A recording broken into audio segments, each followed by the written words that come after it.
Hello friends, a very warm welcome to Skholar.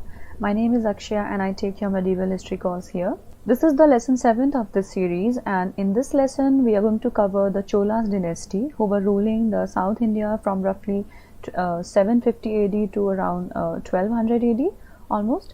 But before we talk about the Chola Dynasty, which is the topic for today, let's try and take a quick recap of what we've covered so far in this series. So far we've covered this period, which we are calling as the phase 1 of the early medieval India, which is 600 to 750 AD for the entire country. These were the first 3 lessons, and then we have also covered the time period around 750 to 1000 AD for the North India and the Deccan region, wherein we spoke about the famous tripartite struggle and the 3 dynasties we spoke about in detail. Now we are going to move towards the southern India region, and we will essentially talk about the Cholas kingdom, the imperial Cholas of the Tanjore, as they were called popularly. The famous Cholas dynasty, they were founded in the southern India around 800-850 AD, and they were founded by overthrowing the Pallavas. Initially they were the feudatories of the Pallavas, and as I've said always, whenever the central rulers starts weakening, the feudatories start coming in the foreground, and this is essentially what happened here. And Cholas overthrew the Pallavas and they took the throne. They finally established, like I said, around 850 AD, and they were ruling from Tanjore, or their capital was at Tanjore. This is why they are also called as the imperial Cholas of Tanjore. Tanjavur or Tanjore was their capital. Tanjavur or Tanjore. Now, Cholas, they brought under its control a very large part of the peninsula. At its peak, which we shall see in the later lessons, at its peak it was a very mighty empire, and not just within India, even outside the India we'll see that Cholas had a large influence, and they had a long reign around almost 400 years, and they contributed very beautifully to the polity and the culture of the South India. The most notable features are the local self-government features, which is finally culminated in the Panchayati Raj system that we have today, but it could be dated back to the Cholas of the medieval India. The local self-government is a feature which is very popular for this dynasty. Another notable feature is also their temple architecture, and they say that Dravidian style of temple architecture, the 3 styles of temple architecture, you shall study in detail in your art and culture courses, but the 3 styles are the Nagara, the Vesara, and the Dravida style of architecture, temple architecture. The last one, which is the Dravidian style of temple architecture, was the one that found its climax during the Cholas dynasty, the medieval or the imperial Cholas of Tanjore. You must also remember that the Cholas, you also found a mention of the Cholas from the Sangam period, but it is not really very clear as how were these Cholas related to the Cholas of the Sangam period, or the original 3 ethnic Tamil lineages, the Cholas, Cheras and the Pandyas. So this is one of those 3 dynasties, and like I said, the relationship between the 2 is not clear, but in the medieval time they came up in a very strong way, and they extended their empire extensively, and hence they have been called as the imperial Cholas. Now, when I said the extensive empire, let's see until what did they have, I mean, how big was this territory. So you can see that almost Tungabhadra river somewhere here, they're almost the south of the entire river Tungabhadra. They've covered all of this, including Sri Lanka. They've covered, this was the Chola territory, and this is the influence region. So they had their influence until the Palas. Even the Gujaras were also defeated at one point in time, and even they had established their rule almost until the north of, you know, the Ganges also they had raged, and there was a ruler which we'll study later who called himself the Gangaikonda, or the Chola who had conquered the Ganga also. So that you can imagine that it was a very extensive empire, and these all islands you can see, the current Southeast Asia, all this Malay Peninsula and everything, all of this is also under the Chola influence. So you can see that it was quite an extensive empire. What are the major sources of information? How do we know about the Cholas? There are many inscriptions that have been found in the temples from this period, and those are the primary sources of the information for this dynasty. There is one more notable feature about this dynasty, in addition to the local self-government and the temple architecture, which is their strong navy.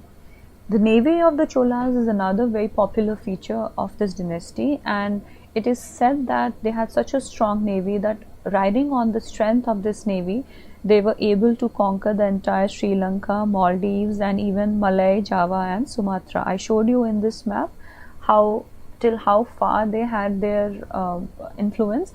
So this was riding essentially on the strong navy that they maintained. This is a map wherein I've tried to show the influence and how mighty the whole green territory you can see, and you can just take a sense of that they definitely needed a strong army. Also, we'll study about the importance of these areas. Why were they? The famous Malacca Straits are essentially here, and for any kind of trades with China, they essentially had to pass through these waters. So that was another reason why Cholas developed such a strong navy, and they controlled the waters of this Bay of Bengal and this area. We've talked about the quick introduction of the dynasty and understood how mighty and how strong the dynasty was. Now let's one by one talk about the most important rulers of the dynasty, starting with the king Vijayalaya. Now, as I've said for all the previous dynasties that we've covered, not all the rulers are important, but certain few key rulers which I'm going to highlight you should be covering. For instance, Rajaraja I and Rajendra Chola amongst the Cholas are the most important kings which you should try to remember, and the others, wherever I would find anything worth mention, I've put in here, which we'll just quickly cover.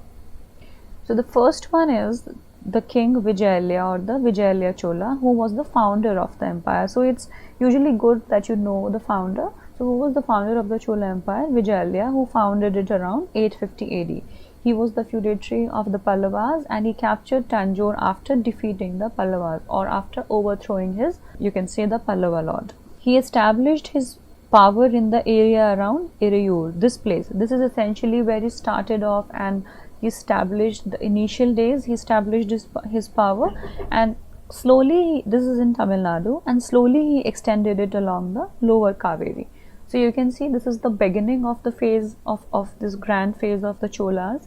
And who's the founder? Clearly remember, Vijayalaya Chola was the founder of the Cholas dynasty. Next ruler that we have here is Aditya I. Aditya I ruled from around 871 to 907 AD, and there was further expansion of the Cholas kingdom which occurred during the Aditya I's reign. Now, Aditya I is considered to be a very opportunistic ruler, and depending on, he did not have any permanent friends or enemies, and depending on what he is seeking, the region or the kingdom that he's trying to win or control, he would make friends with their enemies, and he would tie up with one party and fight against the third party. So this is why Aditya I is famous in Chola's history. He is the most opportunistic king in his diplomatic and military decisions. For instance, in the battle of Sri Purambayam, in this battle, he defeated the Pandavas and he allied with the Pallavas. Right? So he defeated the Pandavas and he allied with the Pallavas. Later, he defeated the Pallavas. So, not really a permanent friend of the Pallavas either. Later, he defeated the Pallavas, and who was the overlord? Aparajita, a Pallavan king we had studied in the lecture on Pallavas, and he brought the area of Tondai Mandalam. Tondai Mandalam, I remember we had spoken, this literally means land of the creeper, and it was the Pallava territory, southern Andhra and northern Tamil Nadu. This is the Tondai Mandalam region, and he brought this area under his control, the area of Tondai Mandalam. Lastly, he also entered into a matrimonial alliance with the Pallavas. He married a Pallava princess, and he even allied with the Cheras to, you know, defeat the Pandyas. So you don't have to remember who did he ally with and all that, but just remember that Aditya I was an opportunistic ruler, and how did he expand his kingdom? By allying with one or the other opponents against the one that he wanted to defeat. So yeah, I've just put a map here in order to give you a sense of Tondai Mandalam is this northern Tamil Nadu, like I said, and Sri Purambayam is a place which is here somewhere. So these are the two key places that I thought it would be better if you just take a look at the map location wise. It's always easier to remember. Parantaka I, another important ruler from the Cholas dynasty, and this one you could remember for the titles that he took: Madurantaka and Madurai Konda. Madurantaka is the destroyer of the Madurai, and Madurai Konda is the capturer of Madurai. So he had basically captured Madurai. Before that he must have destroyed it, so he took these two titles that you can remember and put it in that sheet that I've asked you to prepare for the rulers and their titles. And there was this famous battle, the Battle of Vellore, wherein he defeated the combined army. Pandyas were done, they had friends in Sri Lanka, so Pandyas and Sri Lanka, they came together to defeat the Chola. But in this battle, Parantaka defeated the combined mighty army of the Pandyas and Sri Lanka, and the Pandyan territories became a part of the Cholan Empire, right? However, in the next battle, which is the Battle of Takkolam, he was defeated by the Rashtrakuta. Now, Rashtrakutas we've covered, and we read that Krishna III was a very strong Rashtrakutan ruler, and he defeated in return Parantaka. So Parantaka won against the Pandyas and the Sri Lankan king, but Parantaka himself was defeated by the Rashtrakutan king Krishna III, and this time Krishna III took the title and he called himself the conqueror of Kachi and Tanjai. Basically, these were the capitals or the important cities of the Cholas. He was also a great builder of the temples, and he built the Vimana of the Nataraj temple. So for this temple, he had built the Vimana. Vimana, you know, this topmost this thing. This is called as the Vimana. These parts, Gopurams, Mandapas, Vimana, etc. These you will do in detail in your dedicated lessons on art and culture. But understand that whenever you are studying the temple architecture, these different parts of the temple, they are very important, and they are sometimes distinguishing features of the different kind of temples. For instance, Gopurams and Mandapas are very, I would say, distinguishing feature, the peculiar features of the Dravidian style of architecture. So just keep these things in mind while you're preparing your temple architecture. Now, next Chola that we have is an extremely important, rather the most important Chola ruler, who is Rajaraja I, and he had his reign from 985 AD to around 1014 AD. Now, as I said, he was the greatest Chola ruler, and he was able to break this whole confederation of Pandyas, Cheras and Sri Lanka. So all of their enemies, they were trying to come together and fight against the Cholas, but Rajaraja I was so mighty and so strong that he broke this confederation. He destroyed the Cheras navy, essentially ruling from the Kerala part, and he captured Madurai and he captured its king. Rajaraja I, he has basically been able to defeat all his enemies. Also, this was about the Kerala, this was about the Pandyas, and also he annexed northern Sri Lanka. Mahinda I was a ruler at that time in northern Sri Lanka. He defeated Mahinda I and he named the island as Mumadi Chola Mandalam. This means it was essentially now a part of the Chola Mandalam. The Chola, he called Sri Lanka as one of the provinces of the Cholan Empire. So, who was the ruler? If they ask you, this is an important question. Who was the ruler who annexed northern Sri Lanka and then he named it as Mumadi Chola Mandalam? It was Rajaraja I, right? Please remember this point. And next, he is also known for a naval expedition that he led against the Malay ruler, and he had also expanded the Cholan trade with China.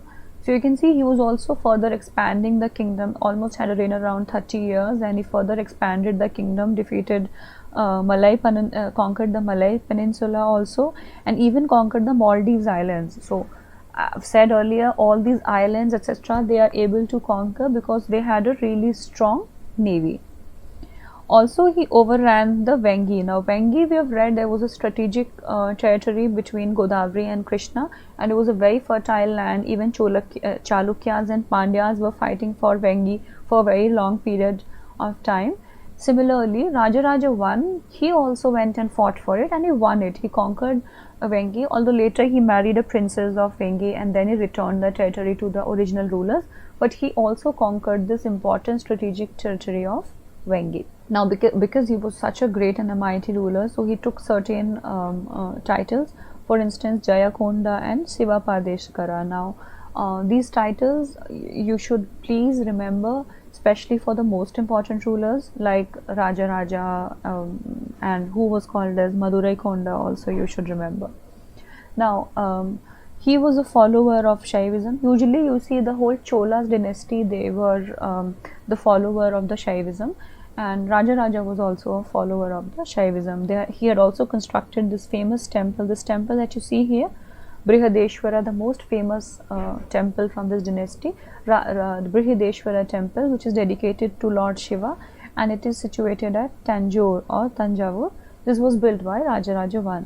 Now, after his name, it is also called as the Rajaraja temple or the Rajarajeshwara temple, right?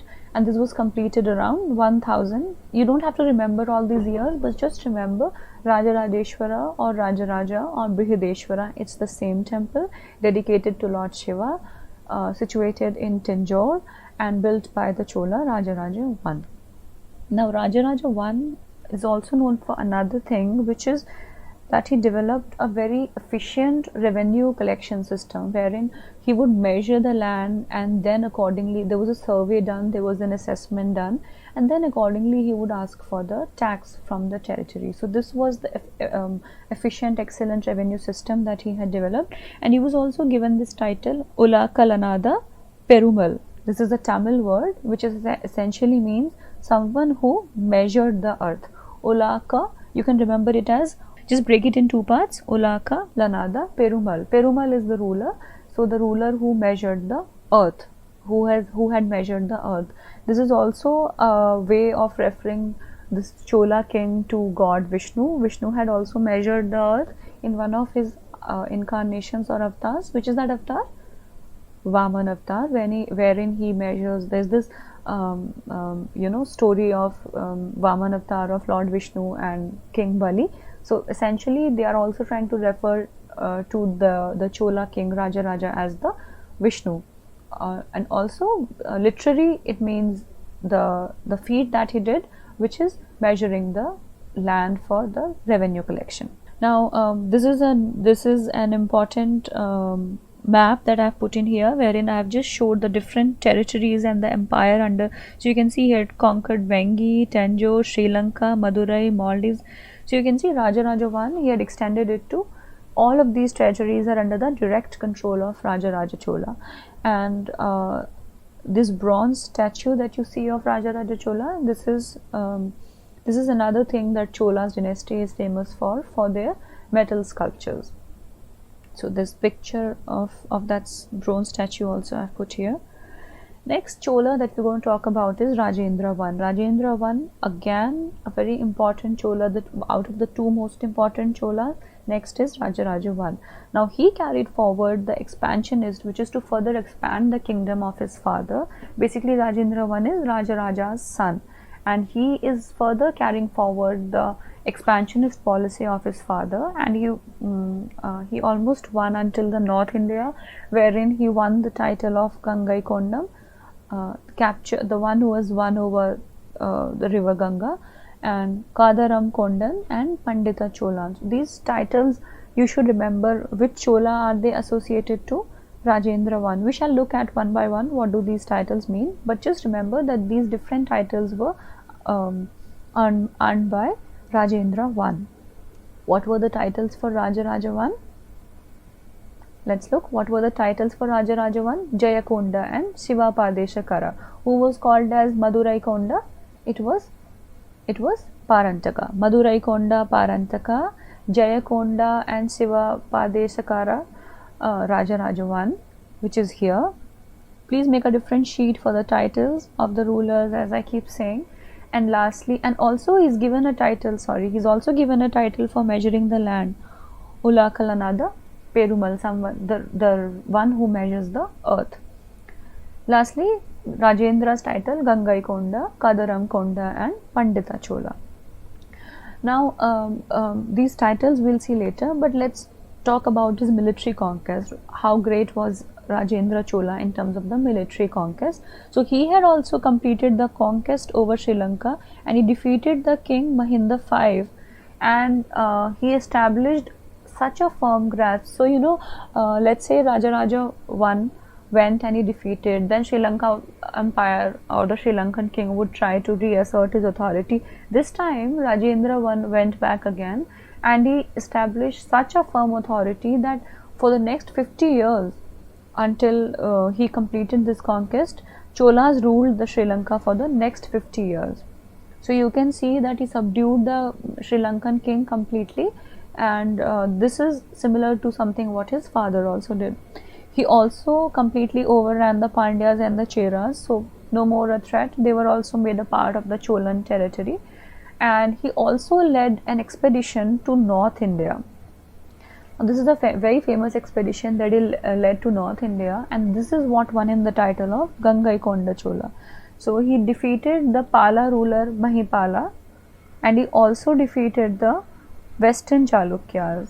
So he had crossed the river Ganga, you can see, almost crossed the river Ganga, because he had reached until the Palan rulers, and first he defeated the Western Chalukyas ruler, then further went up and defeated the Palan ruler Mahipala.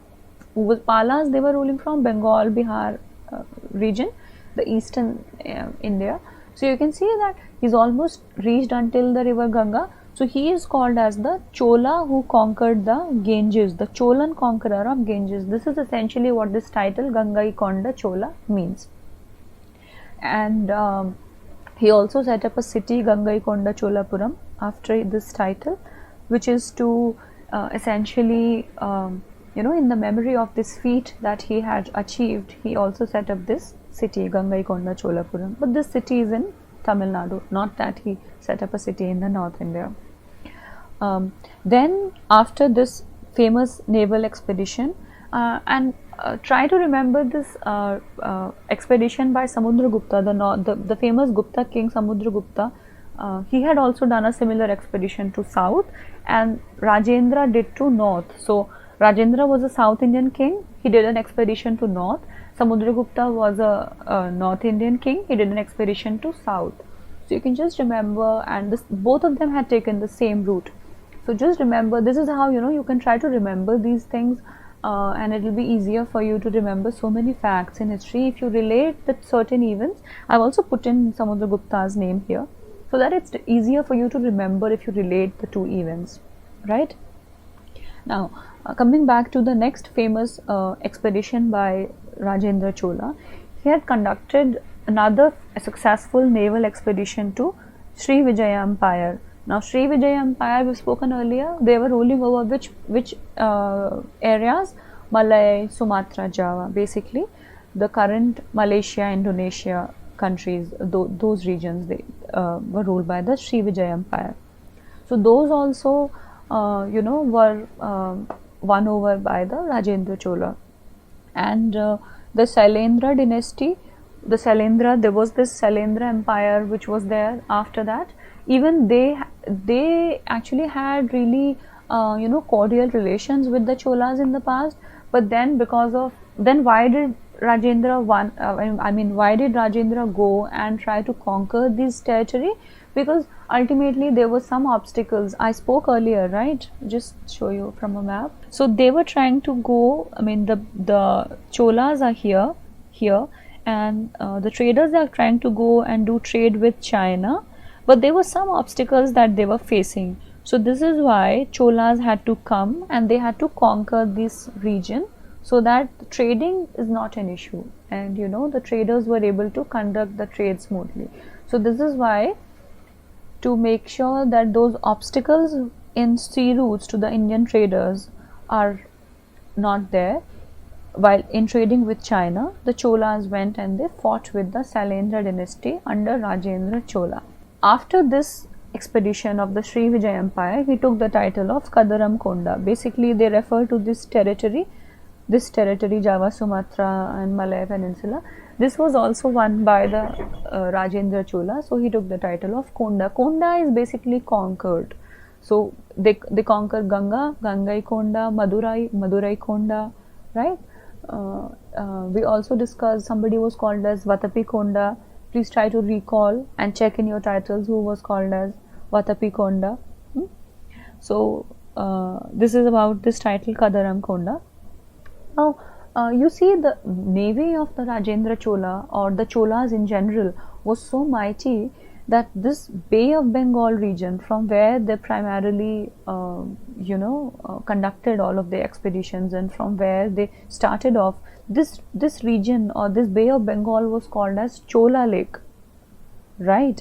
So this is something which will give you a sense of how mighty the Chola navy must have been, that the entire Bay of Bengal region was referred to as a lake of the Chola Empire, right? And also Rajendra Chola, I said he was called as Pandita Chola because he was a great patron of learning, and he was thus called as the Pandita Chola, a learned Chola basically.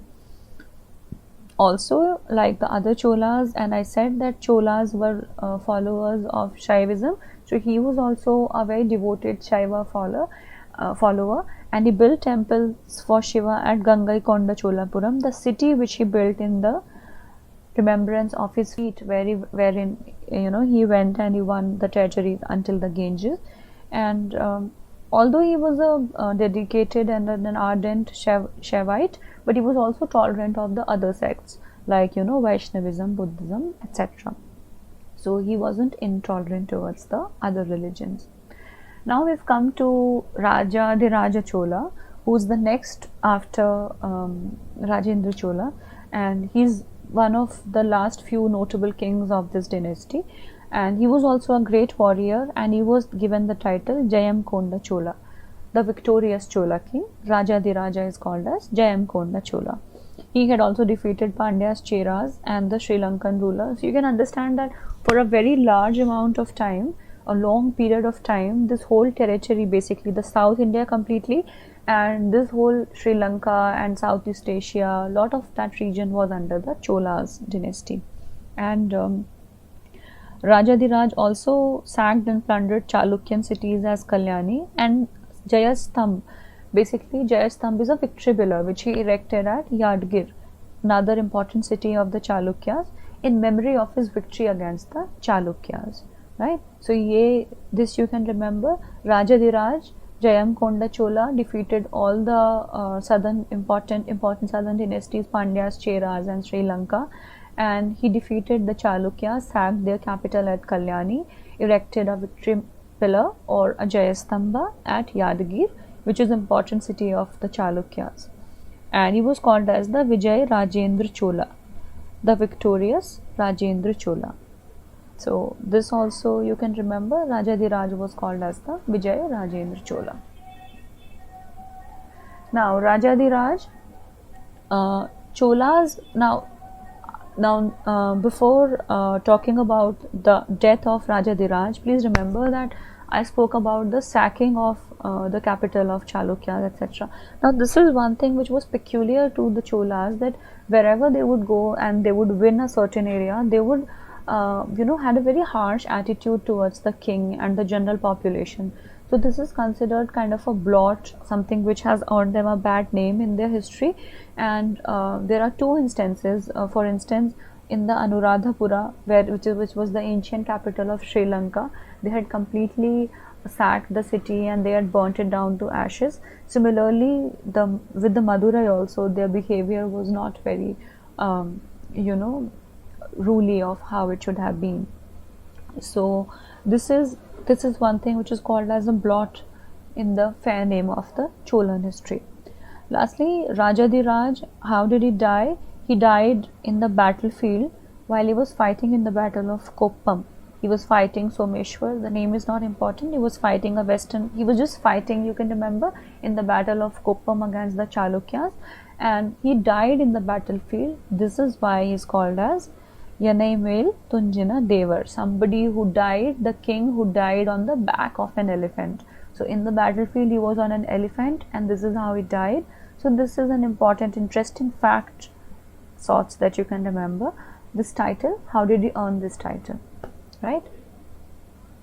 Lastly, you have the last important Chola king, who is Kolutung I. Now Kolutung I is given this title Shungam Tavirta because he abolished the toll tax. He had abolished these tolls, so he is given this title Shungam Tavirta. This is essentially what it means in Tamil and Sanskrit. Now he is known for this classical writer Kamban, the Tamil classical writer Kamban, who had written Ramayana in Tamil.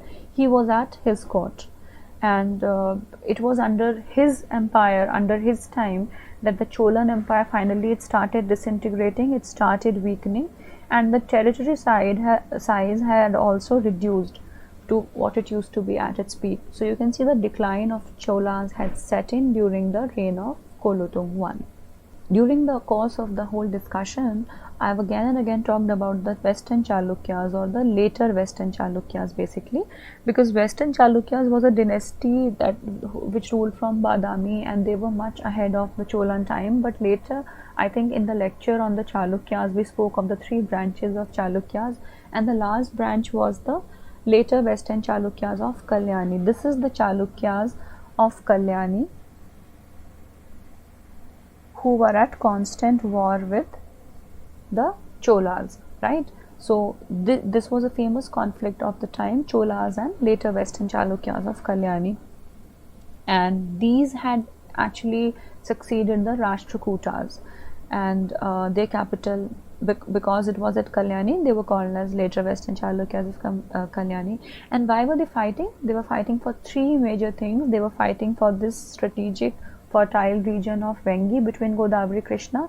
They were fighting for Tungabhadra Doab, again a fertile region, and they were fighting for the Ganga country. Now this is not the Ganga of the North India, it is the Ganga country, the Western Ganges, Western Gangas of Mysore we had done in a lecture. That Ganga region they were fighting for. Even if you don't remember that what were the territories that they were fighting for, just remember that Cholas were constantly at war with later Western Chalukyas of Kalyani, and neither of the two, because both of them, we have seen also that sometimes a Chola would win and sometimes a Chalukya would win, but ultimately none of them could have a decisive victory, and both of them ultimately they reached their ruins in this in this constant conflict, and both of these kingdoms were exhausted in this constant tussle. So this has brought us to the decline of the Cholas, and this essentially comes from the whole conflict that I was just discussing, and the constant Cholas later Chalukya conflict was one of the primary reasons for the decline of the Cholas. Also the later rulers after in fact the times of Kulotunga I himself, right from his time the decline had set in, and we studied that the empire had shrunk to a much smaller size. So the later rulers, they tried to maintain, but they were not as powerful and strong. So when the king is not strong, what happens? The feudatories, they start rising and asserting themselves, and they start declaring their independence more and more, and ultimately the empire starts becoming more and more small.